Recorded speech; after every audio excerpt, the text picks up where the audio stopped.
troisième année, j'avais choisi d'aller en Indonésie et j'ai profité de cette troisième année pour concrétiser un peu la photo que j'avais commencé plus ou moins quand j'étais rentré à Sciences Po. Donc le groupe des 3 premières photos, il se situe dans un lieu incroyable qui s'appelle les îles Banda, qui sont des îles tout à fait isolées dans les Moluques, c'est-à-dire qu'il y a un bateau qui passe tous les 3 semaines pour y aller. Cet homme qui tient son sac, il a en fait des muscades, puisque c'est l'archipel où les noix de muscade sont apparues. Ensuite, c'est 2 photos du mont Bromo. Donc ça, c'est un lieu assez touristique à Java, qui est un lieu incroyable aussi, où il y a une caldeira, c'est-à-dire le cratère d'un ancien volcan immense, avec au fond un temple bouddhiste qu'on peut voir sur la deuxième photo dans la tempête de sable. On a 3 photos d'un petit reportage que j'avais fait sur un sujet qui est le Kawaijen.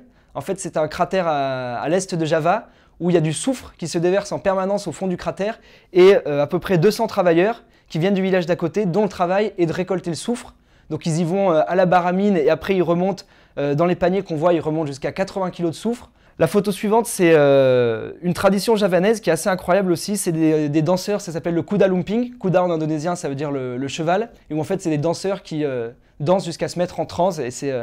Et une fois qu'ils sont en transe, ils commencent à faire n'importe quoi, genre manger des têtes de poulet. Et c'est assez impressionnant. La photo suivante, c'est dans une île qui est magnifique. Enfin, moi, je pense que c'était mon endroit favori en Indonésie, qui s'appelle Lombok. La photo suivante, c'est le Gunung Merapi. C'est un volcan qui est extrêmement actif. Et là, cette photo, je l'aime bien parce que bien sûr, le lever de soleil est magnifique. Mais en plus, il y a ce type avec son drapeau indonésien. Et les 2 autres photos, celle en noir et blanc et celle avec les palmiers, c'est pris à Java, dans un coin qui s'appelle Pacitan, qui est un super spot de surf. Celle avec le petit garçon qui fait du foot, c'est sur Pulau Pantar. Les 3 photos suivantes en noir et blanc, elles ont été prises dans ce qu'on appelle le Tanah Ngada, donc c'est le pays d'une ethnie qui s'appelle les Ngada. Il y avait ce village à côté de sources et au petit matin on est allé se baigner avec eux, il y avait cet éclairage incroyable. Alors cette photo, elle avait bien marché puisqu'elle m'avait permis entre autres de pouvoir être sélectionné dans les finalistes du prix Paris Match pour le photoreportage étudiant l'an dernier.